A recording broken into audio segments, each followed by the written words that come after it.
बिस्मिल्लाहिर्रहमानिर्रहीम। लोकसभा का चुनाव चल रहा है और गहमागहमी है।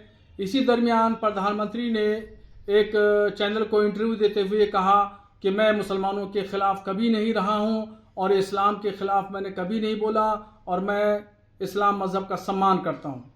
और कल बनारस में उन्होंने अपना नॉमिनेशन कराने के बाद ये बात कही कि मेरे मुसलमानों से अच्छे रिश्ते हैं, मेरा घर के आसपास में मुसलमान रहते हैं, ईद की सवैयाँ मेरे घर आती हैं और मुहर्रम के जब ताज़िए निकलते हैं तो उस ताज़ियों के नीचे मैं कई बार निकला हूँ और मेरे रिश्ते मुसलमानों से बहुत अच्छे हैं और मैं पूरे अपने जीवन में मुसलमानों से अच्छे रिश्ते रखना चाहता हूँ।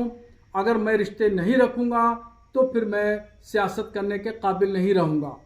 तो उनका ये बयान इस बात को दर्शाता है कि वो मुसलमानों से अच्छे रिश्ते रखना चाहते हैं, अच्छे ताल्लुकात रखना चाहते हैं। अब ऐसी सूरत हाल में मुसलमानों के लिए भी ज़रूरी है कि मुसलमान प्रधानमंत्री नरेंद्र मोदी से दोस्ती का हाथ मिलाएं। अब जब वो बार बार इस बात को कह रहे हैं, वाजे कर रहे हैं, तो फिर ये वाजिब नहीं बनता है कि उनकी मुखालफत की जाए या उनका विरोध किया जाए।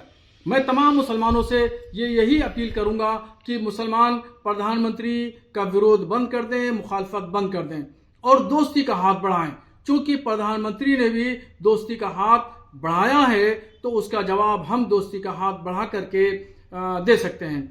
चूंकि टकराव की पॉलिसी में कभी भी कोई किसी कौम का या किसी समाज का कोई फायदा नहीं है और टकराव भी एक हद तक होता है। मुसलसल किसी से टकराव फायदेमंद नहीं साबित हुआ है, चाहे किसी बड़ी शख्सियत से टकराव हो या किसी छोटी शख्सियत से टकराव हो, उसमें कौम का और समाज का नुकसान होता है। तो इस टकराव की पॉलिसी भी खत्म करना होगी ताकि हिंदू मुसलमानों के दरमियान जो नफरत फैली हुई है, इस नफरत को हम प्यार की, मोहब्बत की धारा में हम इसको बदल दें। यही इस वक्त हमारे देश की आवाज भी है और लोगों की सोच भी है। ऐसे ही टकराव की पॉलिसी को खत्म करने के बाद ही खुशहाली आएगी और जो एक माहौल है, तनाव का माहौल, उस तनाव के माहौल को खत्म किया जा सकता है। इसलिए हम प्रधानमंत्री से दोस्ती का हाथ बढ़ाना चाहते हैं।